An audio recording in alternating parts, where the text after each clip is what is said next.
Hello everyone, welcome to another session of the chapter that is plant growth and development. In the previous session, we studied about the definition of growth. Growth is merely a change in the quantity, that is the number of cells, the number of size.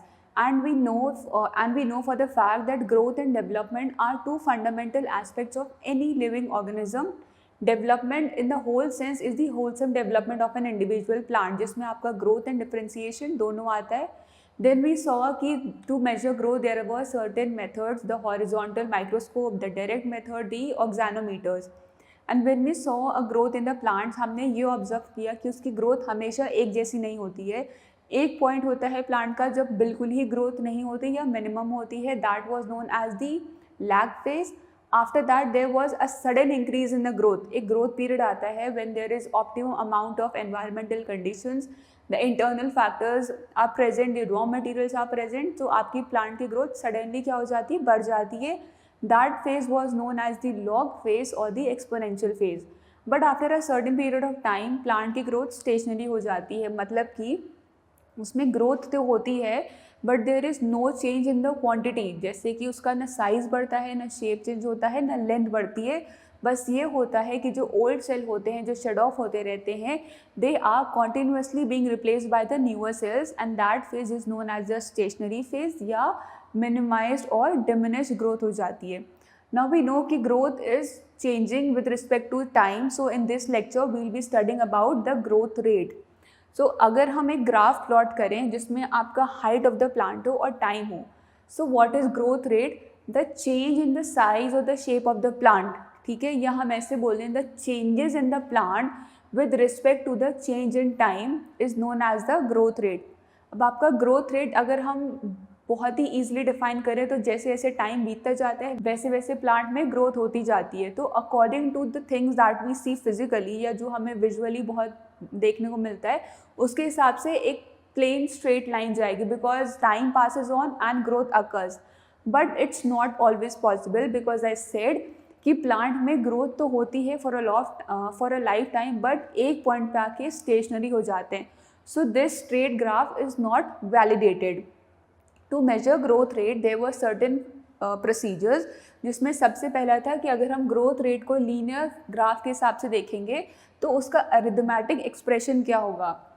This is L T. L T is the length of the root and at the time T, मतलब कुछ certain period of time के बाद उसकी कितनी length होगी उसको हम बोलेंगे L T, which is the sum of L naught plus R T. L naught is the length of the root initially, मतलब कि मान लीजिए हम 6 मंथ्स के गैप में स्टडी कर रहे हैं तो 6 मंथ्स के बाद जो लेंथ होगी that is L T.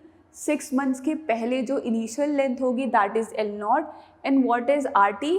R T आपका रेट है और टी आपका टाइम है. R T is the ratio elongation of root per unit time और ग्रोथ रेट. ठीक है, तो that is R T.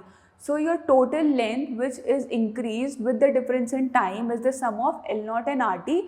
This equation is because of the linear graph. ठीक है, हमें linear graph में पता है कि L naught पे बिल्कुल growth नहीं हुई और LT पे क्या होगी, एकदम से बहुत सारी growth हो गई. तो rate of change of growth with respect to time हो गया.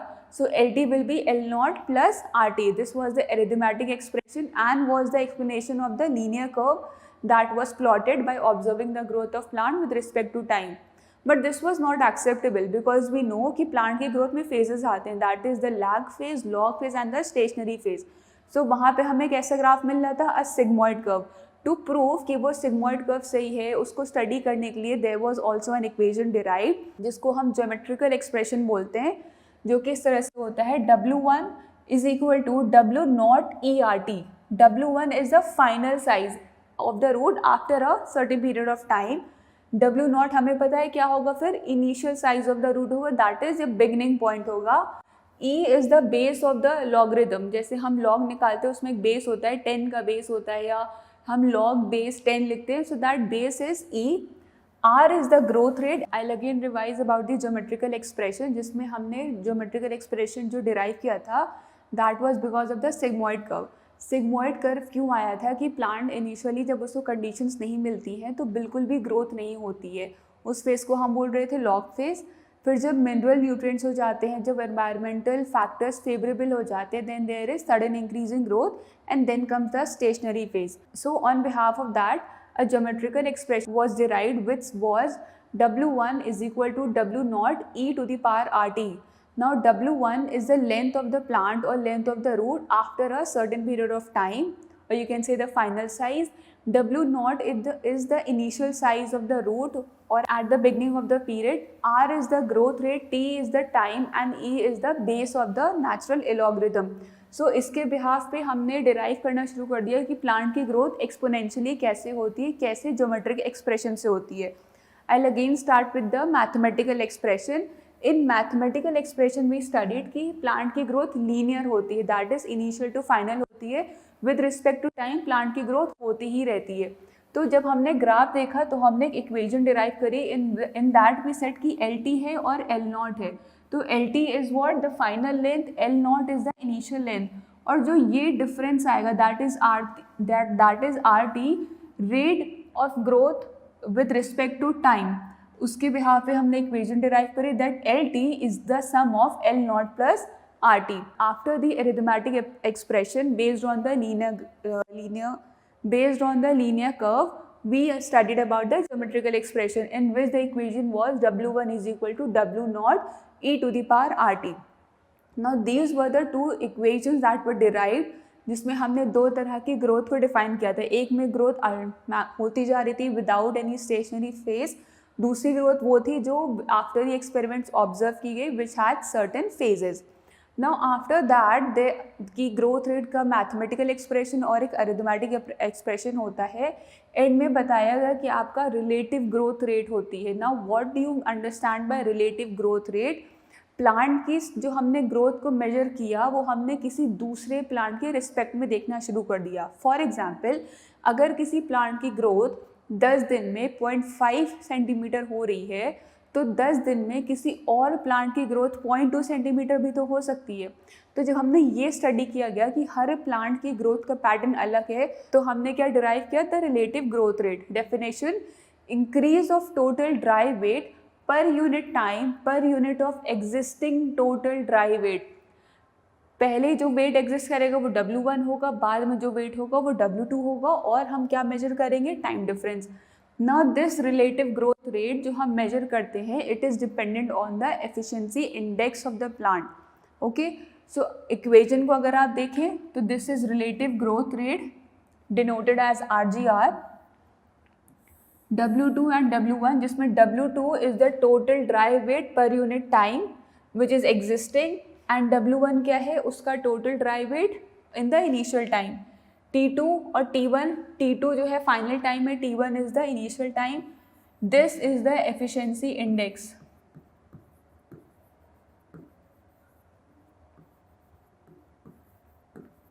सी weight W is the total dry weight during the period T2 T1. अब इसका जो भी डिफरेंस आएगा, मान लीजिए WX आएगा, तो that will be the total dry weight during the period T2 T1. During the linear phase of the growth curve, W can be calculated as the simple arithmetic mean of W1 and W2. अब W1 and W2, मान लीजिए कि आपकी पहले जो plant की growth which is W1 it is 8 and W2 में क्या होगी? Growth is again 8. तो कुछ टाइम के बाद जो ग्रोथ बढ़ी वो 8 टाइम ज़्यादा हो गई. अब उसका जो टोटल ड्राई वेट है वो कितना होगा?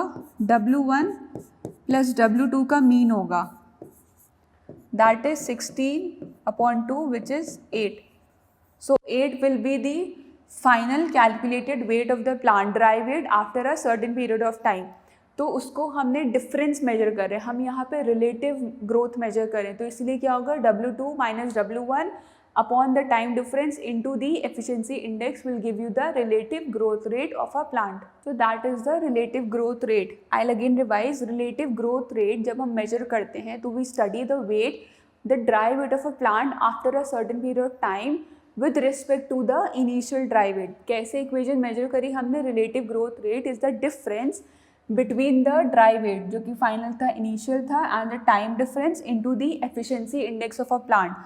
So during the linear phase of the growth, W can be calculated as a simple arithmetic mean of W1 and W2. Arithmetic mean क्यों होता है? क्योंकि जितना डिफरेंस आएगा तो उतना क्या होगा? इंक्रीमेंट होगा। तो आफ्टर स्टडिंग ग्रोथ रेट, मैंने अभी बताया कि there are certain factors which influence the growth of the plant. तभी तो सिग्मोइड कर्व आ रहा था। वो फैक्टर्स प्रेजेंट नहीं होंगे या वो फैक्टर्स में चेंजेस आएंगे तो प्लांट की ग्रोथ में क्या होगी? चेंजेस आएगी। And these factors are of two types, that is the external and the internal factors. First we'll start with the external factors, जिसमें सबसे पहला फैक्टर आपका आता है light. Now if you remember, light कहाँ पे ज़रूरी होती है?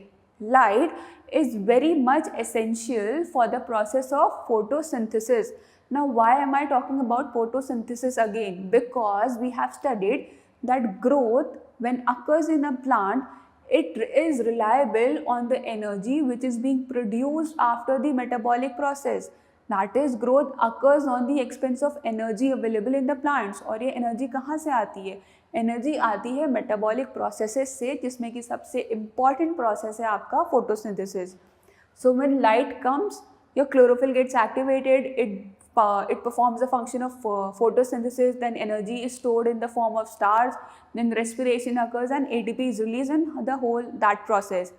बट कभी कभी क्या होता है कि प्लांट को बहुत ज़्यादा लाइट मिल जाती है. अगर लाइट की इंटेंसिटी, ड्यूरेशन या पीरियोडिसिटी हमने बढ़ा दी तो प्लांट के पिगमेंट्स क्या हो जाते हैं? डिस्ट्रॉय हो जाते हैं एंड प्लांट क्या होगा? विल इवेंचुअली डाई, या फिर उसकी ग्रोथ होगी रिटार्ड हो जाएगी. लेकिन अगर हम प्लांट को एक ऑप्टिमम लाइट में रखें, कि कभी डार्क में रखें कभी लाइट में रखें, हम इंटरमीडिएट लाइट प्रोवाइड करते हैं, तो ग्रोथ क्या होती है? एनहांस हो जाती है. But if the plant is kept in complete absence of light, that is dark में रख देंगे, तो प्लांट की ग्रोथ इटियोलेटेड हो जाती है. ना व्हाट इज इटियोलेशन? इटियोलेशन क्या होता है? That your plant grows in length, ठीक है, उसके स्टेम वगैरह की जो लेंथ है that is also increase, but they are very weak, तो बहुत ही वीक और ब्रिटल होते हैं and they will break easily. So the first factor was light. Up next comes the temperature. We all know that the optimum temperature required by the plant is 35 to 40 degrees Celsius. But if the temperature is beyond that, the plant cells and the pigments in the plant get destroyed. Therefore, metabolic process नहीं होगा, energy नहीं बनेगी and the growth of the plant will be retarded. और अगर temperature ही बिल्कुल नहीं है तो ग्रोथ स्टार्ट ही नहीं होगी. So for the process of plant growth there has to be an optimum temperature ranging between 35 to 45 degree Celsius.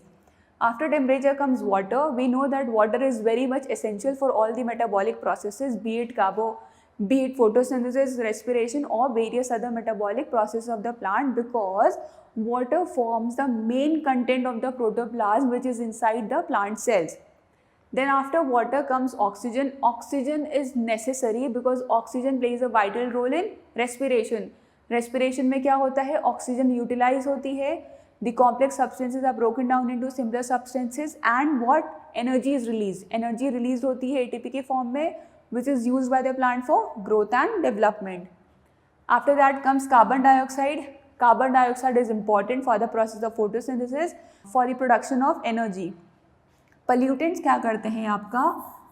Pollutants in the form of sulfur dioxide, ethylene and many other industrial pollutants, या आप बोल दें herbicide, fertilisers, या जो access weedicide use हो जाता है plants में, वो प्लांट की ग्रोथ को हैम्पर कर देता है. Because it comes in between the enzymatic activity.